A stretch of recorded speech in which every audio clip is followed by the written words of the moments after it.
Hello and welcome to episode 2. We are not where we were last time. We are actually down here because I wanted to quickly go and grab these blue quests. There's 3 of them. One here, and then there's also one here, but I need to change to a crafter or gatherer to grab that one. I'm going to quickly grab those and then continue on with the main story quest. So first things first, I believe this one's for sightseeing logs.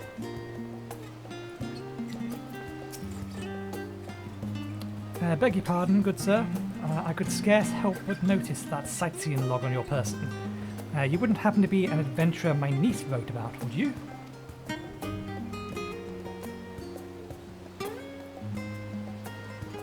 Ah, so it is you. Pleased to make your acquaintance. I am Babeth. I am Babeth Ironheart, Milith's aunt, and seasoned explorer. Be a dear and hand me that log of yours. Milith told me all about how she helped you embark on exploration of your own. So it's only right that I share with you some wisdom of my own. Let's see here. Can't forget to mention that. And done.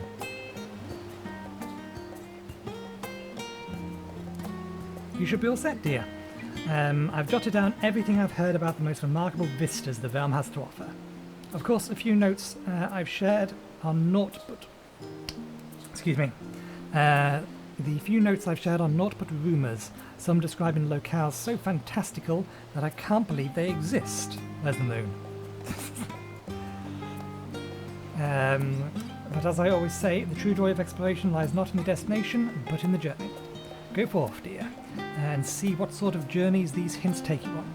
That sightseeing log of yours won't fit itself, you know. Okay. We don't need to worry about all of that. Okay, head on back to here. I know it's over there, but the load time is going to be significantly quicker than just running. This one I'm not sure about. I'm guessing it's hunts. Oh, I entirely forgot to put... I had down here bow ready. I was ready to bow at the beginning of the episode and I entirely forgot to push the button. Let's bow to this guy because... There we go. So, the hunt for specimens. The fact it has the hunt in it makes me think that it's related to the hunt. We shall see. A diminutive Gleaner is on the lookout for able-bodied adventurers. Do my eyes deceive me, or are you Nathan Skidmore?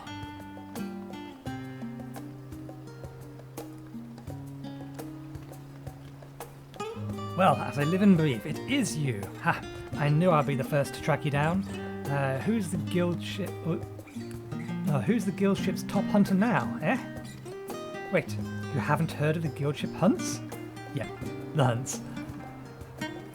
They're not so different from the hunts you're familiar in Eorzea, as I understand it.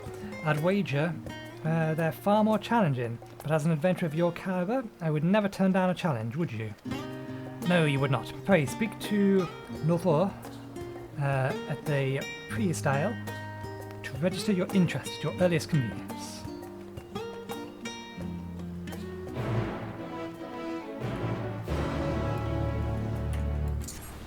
And while we're down here, we'll grab that one as well.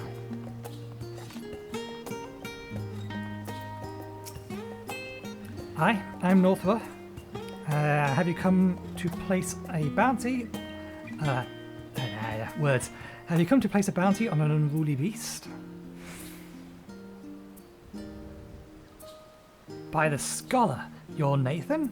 I was half convinced I'd set the others out on an impossible task, asking them to find you. The Gleaner's Guild ship has begun posting hunt bills, you see, in hopes that a capable individual will take up arms and lighten our ever-increasing load.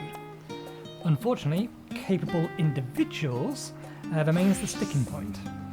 Few hailing from our fair polies are willing to take up arms, let alone able to stand against the more fearsome specimens. You, however, have the experience and the grit that we need. When I heard that you or when you had arrived on our shore, it was music to my ears. You needn't work for free, of course. We've done our research, and the reward we offer are as fine as any you'll find aboard.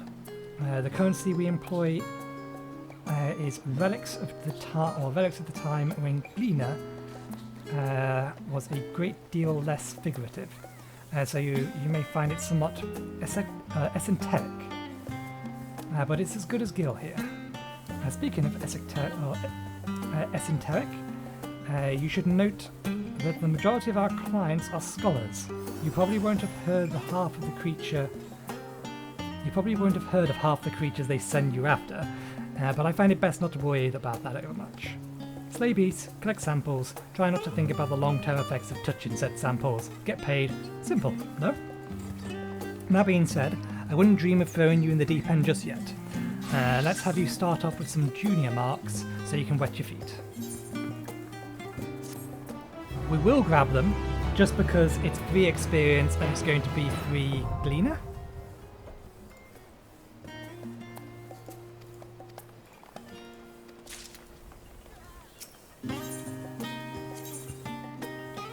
Oh no! Sacks of nuts! This means that it's actually still valuable to do hunt trains in Shadowbringers. Although the Shadowbringers hunt trains are not going to get you the items you need to get materia.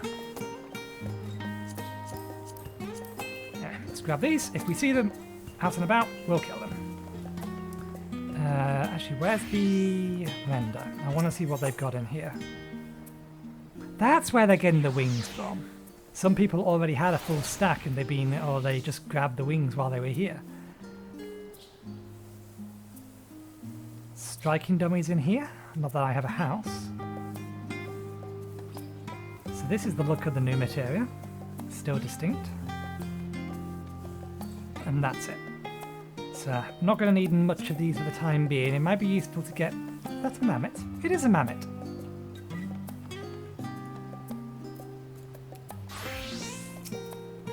You don't strike me as someone who isn't afraid to get their hands dirty.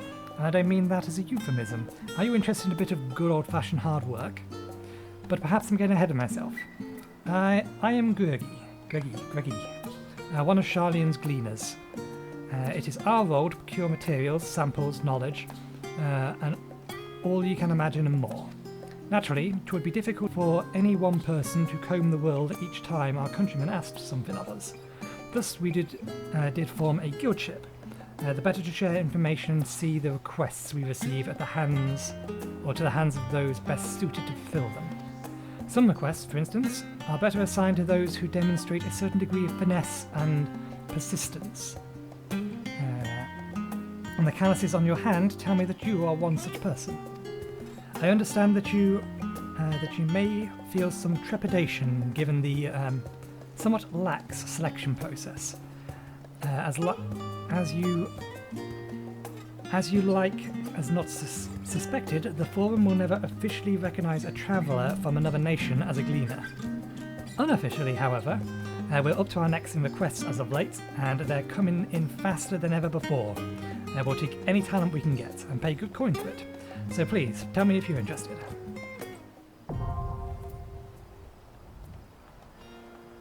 Okay. Let's get back onto the main story quest. That was only 10 minutes, that wasn't too bad.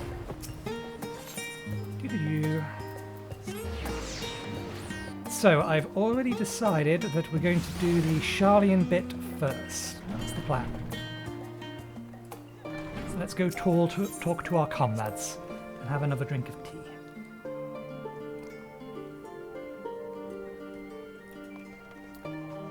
Let's have a talk to actually all of our comrades, see if they have to say anything interesting to say. I still don't understand how the vote could be unanimous. What could possibly convince all of them to turn their back on Eorzea? If the Forum is intent on concealing its intentions, then a cursory investigation will avail us little, I suspect. We need to dig deeper, and with the greatest of care. With the process by which the Forum members are elected, is fair and equitable. Neither wealth nor societal standing offer any advantage to a prospective candidate. But fairly elected or not, Master Matoya still found them all to be insufferable. Master Matoya finds everyone to be insufferable, even you. And she cares a lot about you. Our tour of the city was a pleasant distraction. I feel more than ready now to tackle the challenges of the day. Okay, Kryl, let's get at this. Kryl is intent upon uncovering the reason behind the forum's inexplicable behaviour. An unsettling change has come over Sharlayan, but together we will divine the underlying cause for the forum's cautiousness. Callousness? As I mentioned before, however, questioning the councillors directly is a fruitless endeavour. They seem to have already come to a consensus as to what and how little they are willing to divulge. Excuse me. Which is why I began scouring Sharlayan's archives of historical records for any hints of a connection to the final days. Sufficient to say that progress has been slow. There are only so many dusty pages one can skim in a day. But now I have this band of willing reinforcements, the search should proceed all the swifter. Let us reconvene outside of the Noumenon. Exit the annex to the right, and you'll find the archive in the western edge of the woods.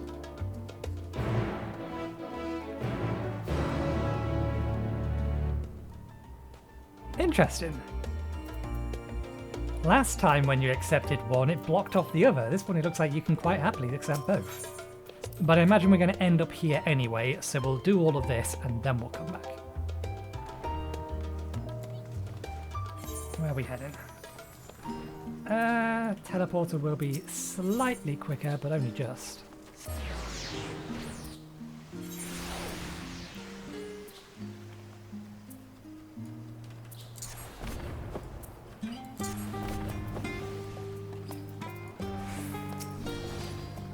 My directions were easy enough to follow, I hope. In any case, you stand now before the doors of the Noumenon, Sharlayan's greatest collection of books and tomes. This building is actually only an entrance, and one of many at that, for the archive of the Noumenon extends deep beneath the surface like roots of a tree. The vast halls of the great Gubal library pale in comparison to the Noumenon's endless maze of subterranean chambers. Any citizen of Sharlayan is free to enter and peruse its shelves. Well, most of its shelves. Only Archons are afforded access to certain restricted vaults. I've dispatched your Stola and Raha to investigate those. Meanwhile, Alizé and Alphano will help me continue my search through the stacks that open to the general public. Your status presents more of a problem. As a non-citizen, you are only permitted to browse the first floor here at the entrance. Even so, there should be a number of books which touch upon Sharlayan history or the foreign policy. Your task will be to find and study the relevant publications. I promise you, a working knowledge of these subjects will make it far easier to spot the sort of clues we're looking for. Let us be about it, shall we? I told the others to meet us at the Stone's Breach over there. I imagine this thing over here, or rather this thing over here for my 21x9 friends. Over there, once you found some promising tomes. Happy reading. Find the highlighted books. How many are there? 3 of them. I see 1, 2, 3. Ooh, I see free experience.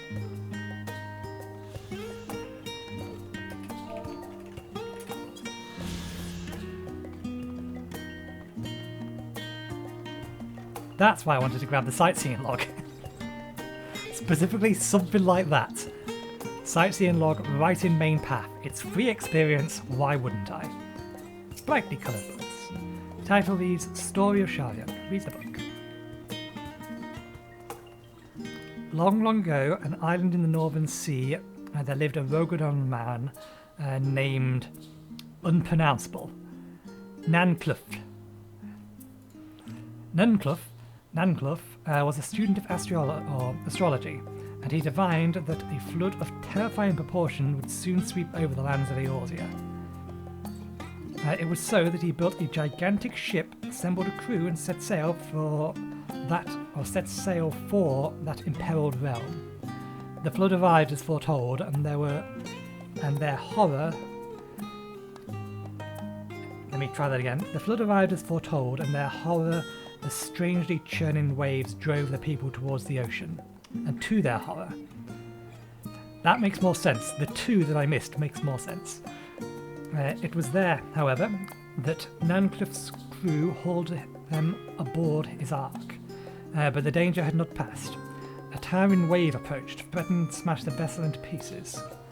With only a moment to spare, Nancliff wove a mighty spell of teleportation and shifted the entire ship atop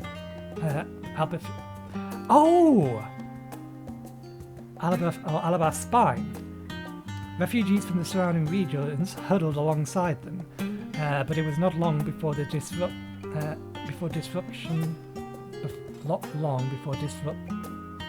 over the dwindling supply of food led to violence and bloodshed. Saddened by the sight, Nancliff gathered his crew and his grateful passengers and abandoned the Ark to those reddened peaks. They journeyed to the coast where they built a new ship, intent upon returning to the northern seas. They landed on the beach of an island and settled upon that very spot. That settlement prospered and grew, and in time became the city of Sharlayan that we live in this day. So, I'd already known a little bit about the flood. I didn't know that it was related to this, or that particular flood. Oh wait, no, they said it went to the Albath's spine. And the ship appeared up here, but the ship I was thinking of is in Gilgira Banya, in the peaks. There! No, it is the one I'm thinking of. We need to go all the way out to the main map. I forget how you get there. There we go.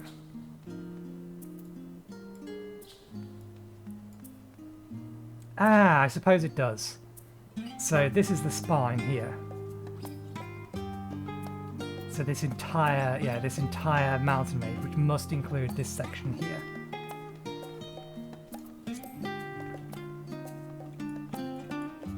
Quick drink of tea before we read this one.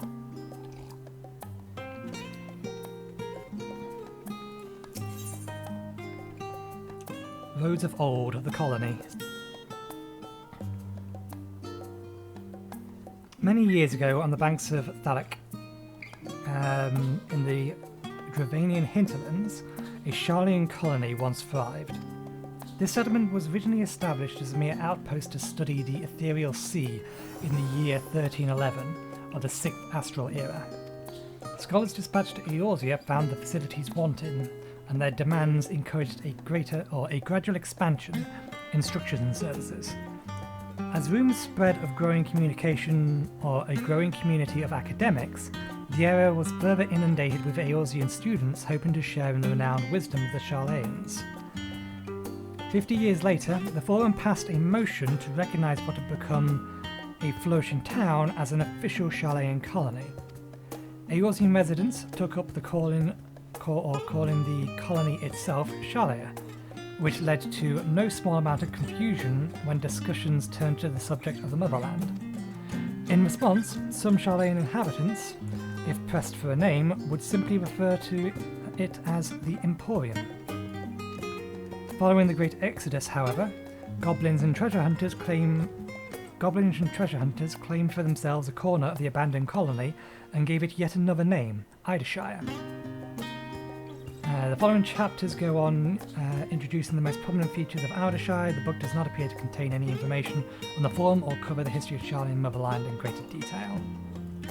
So that one doesn't count.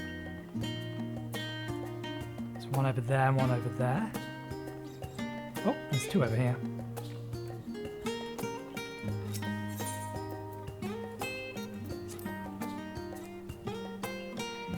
Hopefully when I'm reading consistently, my What's the word? Now the word eludes me. God damn it! I had a sentence in my head, and that sentence is now entirely gone, filled with a question mark. What was the word I was thinking of saying? Enunciation. That's what I'm thinking of. I was thinking of a specific word that describes sort of like how or the clarity of someone's speech. But enunciation comes to mind. I don't think that's what I was thinking of. Pronunciation obviously related to specific words. But regardless, hopefully when I'm reading clearly, it's easy to understand. During the chaos of the Sixth Umbral Calamity, Archon Nancliffe, founder of Shalia, bore witness to the madness and savagery of men brought to the brink of despair. Upon raising a settlement on an island in the northern Empty, he instructed his people thus: renounce the ways of war and pursue enlightenment through knowledge and reason. The Shaleans took to heart the words of their saviour, and therefore served as stewards of wisdom. Upon a foundation of accumulated learning, they built a homeland unlike any other, a nation born from strength of mind rather than strength of arms. With knowledge of economy came shrewd trading. With knowledge of agriculture came bountiful crops. Engineering brought wells and sewers, ending squabbles over water. Wealth of expertise could be bartered for wealth of coin or wealth in coin, and the more their wisdom spread throughout the world, the more mankind as a whole would thrive. That's interesting. And so it was that no matter the trials and tribulations of the age, the citizens of Shalian would live by their founder's teaching. For the sake of a better tomorrow, for the sake of a brighter star, they would enshrue the tools of war, and with knowledge deliver the world. So that's interesting.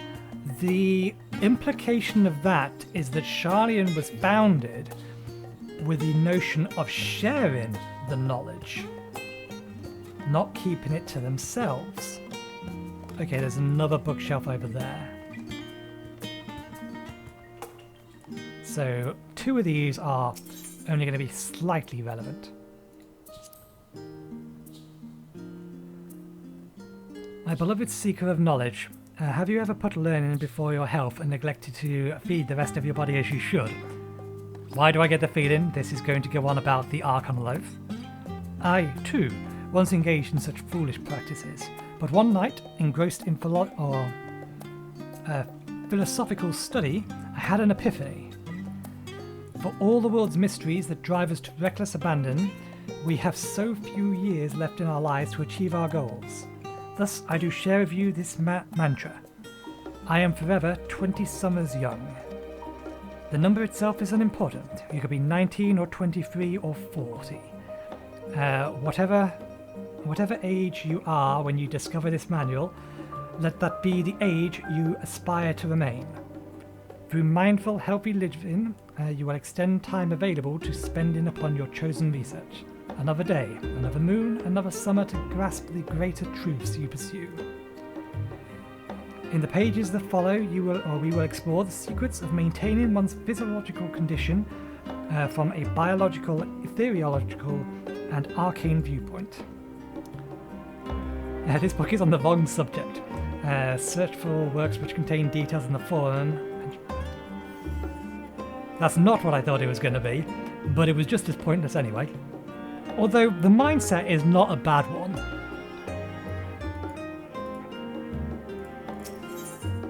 Introduction to the Heavens. Probably not this one either. Have you ever gazed at the skies above and contemplated the mysteries contained therein? I speak not of the shifting cloud patterns, but of the vastness beyond, of the sun and the twinkling tapestry of the night. Some think of the dome above us to be an infinite or to be a finite space. Yet, among the leading thinkers of our age, one scholar depicts the boundless sea of stars as firmly taken root. Alas, these heavenly seas remain as unreachable, unknowable destination. There are few indeed who can explain, in satisfactory detail, why our star is believed to revolve around the sun. Because star is planets in this world. It was the technologicalists of Alec who came closest to understanding the laws which govern that starry abyss. It was they who launched Dalamud and sought to expand beyond our earthbound existence. Having read their ancient ambitions, I wonder, has your intent in this field of study waxed or waned? What if I were to tell you that the eternal constellations were arranged differently in the past, that their positions continue to shift, almost imperceptibly, but measurable as we journey into the future? Would it shock you to learn that the stars drift further and further apart, and may indeed do so forever? Are you eager to learn more? This book is on the wrong subject. Search for works which contain details in the form. It is strange that my character got that far into the book to realise, okay, yeah, this isn't really useful. Voice of a growing city, this makes sense. In the years which followed the founding of Shalia, civic policy and other matters of import were decided at Excelsior, a public forum at which every citizen was eligible to speak. As the city's population grew, however, this format became increasingly impractical. The larger number of participants gave rise to ever longer debates, resulting in significant delays of vital resolutions. Various measures were introduced in an attempt to curtail protracted discussions, but in the year 201 of the 6th Astral Era, it was ultimately decreed that Shalia would transition to a new form of governance. The nation would now be led by a body of 99 members, citizens chosen from among their peers by means of a nationwide vote. Thus was the Forum, as we know it, today conceived and created. You have gained a fundamental understanding of Shalian history and the foundations of the Forum. Head to the outside rendezvous. Let us go.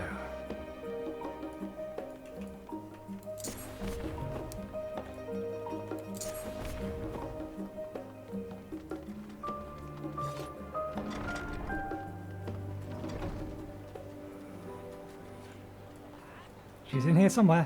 There it is. Can we not stand on the destination marker, please? Stand around the destination marker, looking at the destination marker.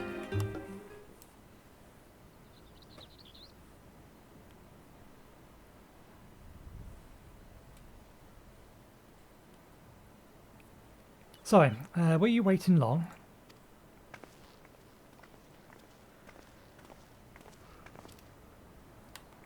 I wanted to make sure I borrowed at least a few promising volumes. Alphino and Kryl should be along shortly. I was delayed in a similar fashion. As far as I could see, no titles in the Archon stacks mentioned the final days specifically, so we had no choice but to start with tangentially related tomes, if they are even that. At present, the plan is to skim through as quick as we dare, to share our discoveries as we make them. It would be nice to invite everyone. It would have been nice to invite everyone to the estate. Plenty of comfortable places to read, and ready supply of hot tea. I was always quite fond of reading outside, but that's not about the. But it's not about little pleasures, is it? You miss your home. It's been difficult. Our arrival, we managed to speak with one of the family servants and asked how things were. It seems our dear father has instructed the staff that even if Alphino and I were to return to Shalia, we're not to be allowed across the threshold.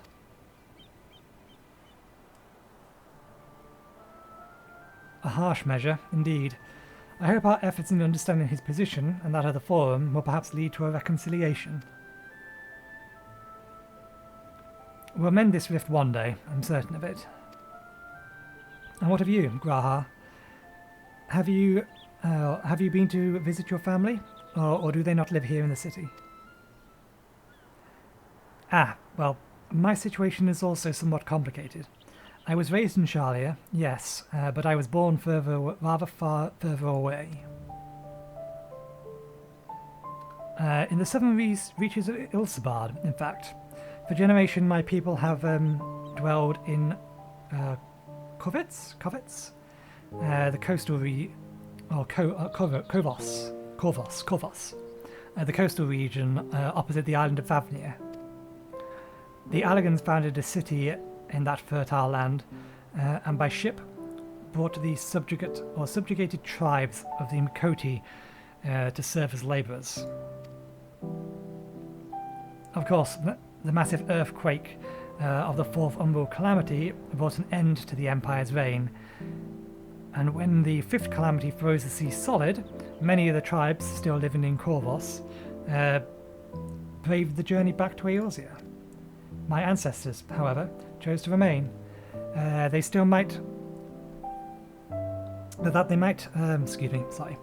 they might prevent the remains of Allegan technology from being misused. We're going there. Is that where the airship is? Or rather the spaceship? Is that where our flying domino is? Isn't Korvos under Garlean rule? For the past 50 years, yes. Some semblance of local culture remains, as in the case for most imperial provinces, but Garlemald renamed the region Loch Animos.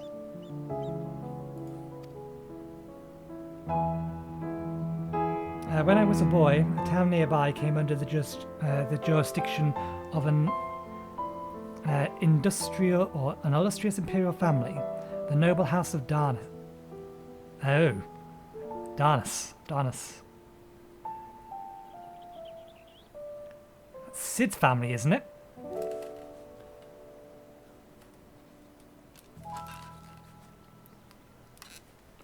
House Darnus demonstrated a singular interest in Allegan civilization, and so my tribe was forced to consider a plan of action. For some time already, voices had been raised in favour of abandonment of our ancient customs. After all, the Allegan Eye no longer passed to our eldest children as reliably as it once had. Fear of discovery eventually tipped the scales, and a decision was made to bury our ties with the knowledge and the traditions of Alleg. As the last-born child with the Allegan Eye, I was given over to the custody of friends in the students of Baldessian, who had me registered as a Sharlian citizen. I never even considered. Forgive me, that was an unkind question. Even Thancred was taken to action by Archon Louis Wise, was he not?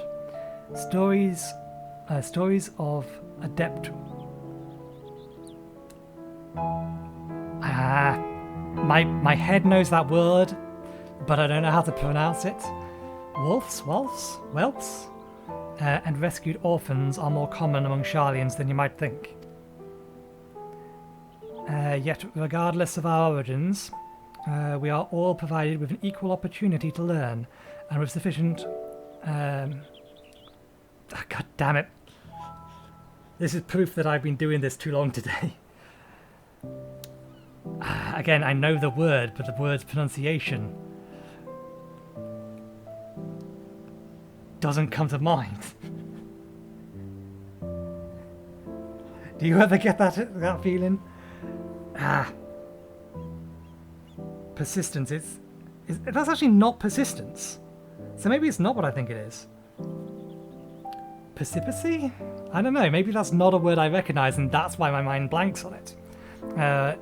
We outsiders can even earn the vaulted title of Archon. It is exactly why I have such a love for this country, and why I wish it to remain as a nation of which citizens can be proud. Here, another good reason to get at the bottom of the fallen's stubbornness, aside from the trifling matter of our impending doom. Excuse us, while we try to make some headway into these books, Nathan, more company should be arriving any moment now.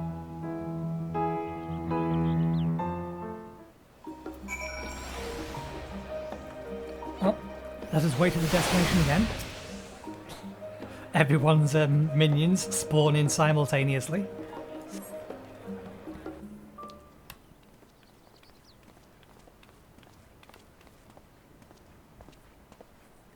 We've returned with our selections. Although I must say, the pickings were quite slim indeed. Mistress Krile has already flicked through every history book devoted to disasters, and more than a few which barely make mention of them. As such, we'll be looking into research papers on the Umbral calamities, as well as articles written by prominent forum members. Perhaps their knowledge of the final days comes from an unexpected source. Speaking of which, I might ask you a few questions related to the final days. I'm the only one here that didn't witness the events of Amarot firsthand, and I fear I may be overlooking critical details.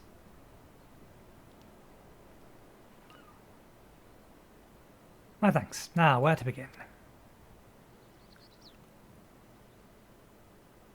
First things first, what kind of phenomenon did the ancients encounter as the final days drew nigh?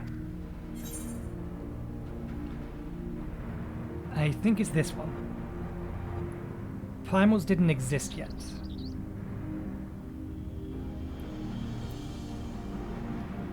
They summoned primals to try and fix it. In the time leading up to it, there was a complete destabilization of creation magics.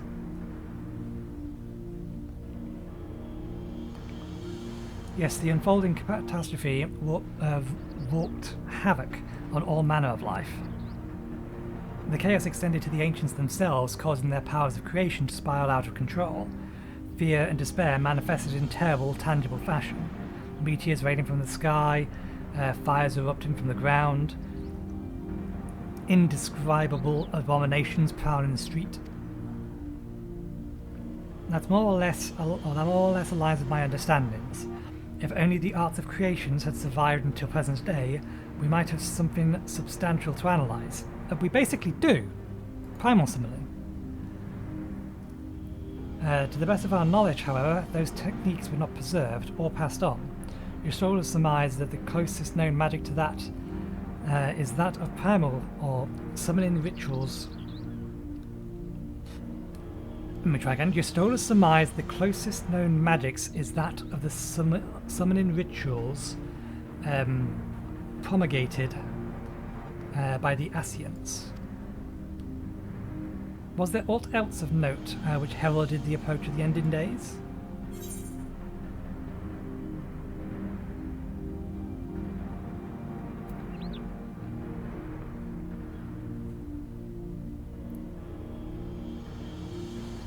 It wasn't all at once. I think it's this, but I can't remember where. I can't remember where I heard that.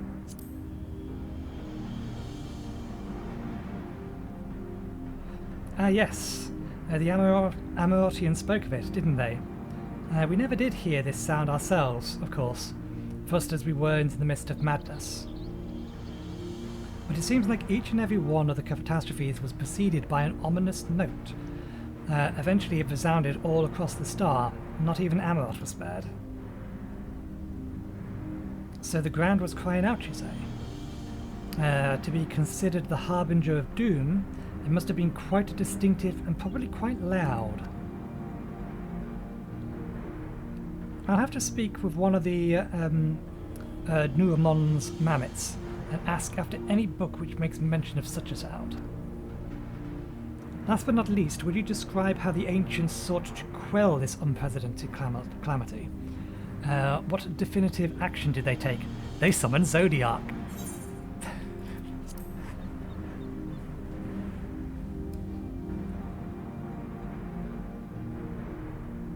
Yes, with Elidibus serving as his heart, so many gave themselves in sacrifice to bring him into being. We do not know exactly how Zodiac brought salvation to the star, only that by his godlike will were the laws of nature set aright. Then, once balance was redressed, the ancients offered up further sacrifice to heal the ravages of the final day. life sprouted anew, and it was these fledgling souls that intended to render unto Zodiac a trade that would have allowed them to resurrect the shades of loved ones once absorbed by the primal. Or might have, had Vanat and her followers not manifested their opposition in the form of Hydaelyn. Thank you, both of you, for the detailed review. I feel much more confident now about my understanding of events. With all that freshly in mind, it does make me wonder what the Telophoroi truly mean when they speak of bringing back the final days. We've seen what they're doing with these towers of theirs. It's forcing people to summon primals of a kind of catalyst. They are attempting to mirror the conditions caused by unstable creation magics. Or are they simply using the final days as a figure of speech? A convenient metaphor for the scale of destruction they plan to unleash. Sighs, but this is all pointless conjecture at this stage. Let us return our attention to the forum, shall we? We should keep an eye out for your Stola, but it is time we begin studying these research papers.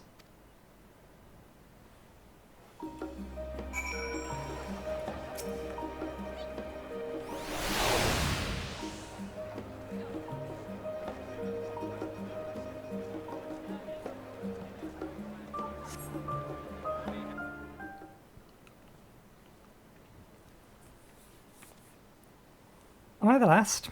Oh, I'm the last, am I? Well, my extended search of the Archon stacks produced one or two possibly useful books, but I won't get your hopes up. If you recall, Urianji learned of the source's reflections from the Gunrun oracles. For its potential to cause panic and confusion, that tome was deemed apocrypha and sealed away in the Great Gubu Library. It is even less likely that the knowledge of unsundered worlds, not to mention the horrors of the final days, will be left sitting on the shelves for any curious scholar to find. It stands to reason that my colleagues, be they Archons or Councillors, should perforce by largely ignorant. Let's try this again. It stands to reason that my colleagues, be they Archons or Councillors, should perforce be largely ignorant of the subject. Yet when you confronted Master... I just heard this goddamn name. Fortuno. Something like that. It's something really short for that real long bit. With knowledge of the Telophoroi and their machinations. He scoffed at the suggestion that they posed a threat. He seemed adamant that the Forum would know the final days were truly upon us.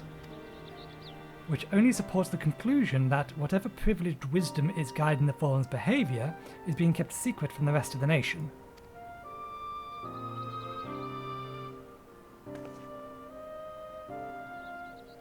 Not that I mean to excuse myself from reading duty, whether they contain mentions of the final days or no, these books could yet hold something of value. If you were thinking of you weren't thinking of leaving, were you? There's plenty of work for everyone.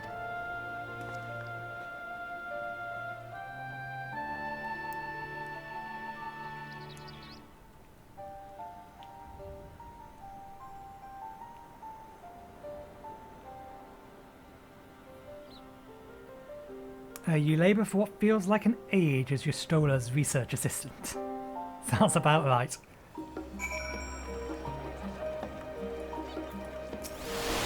I've found naught of interest so far. I think your Stola might be right about not getting our hopes up. ...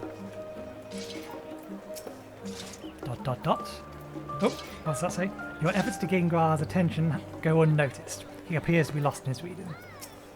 Ah, she's given up.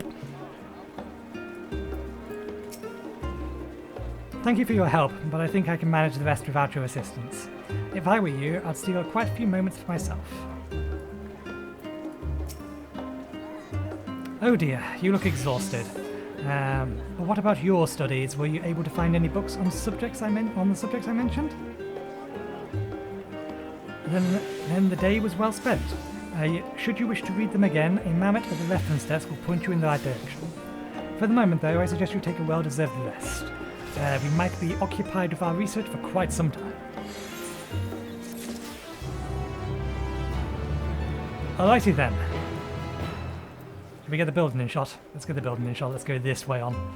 So yeah, we'll call it there for the day. I don't think I'm going to get another episode or another quest in without it getting to way beyond an hour. I don't even know how long last episode is going to be, given that I'm going to have to splice it all together. So we'll leave it there. It'll give me a chance to get my voice a vest. It'll give me a chance to get my voice a vest and to get these 2 episodes edited, encoding. Hopefully I can get them encoded so I can upload them tonight. Or I'll upload episode 1 tonight and then get up episode 2 uploaded tomorrow. We'll see. But yeah, thank you for watching. Hope you enjoyed the show, and hopefully I will see you next time. Goodbye.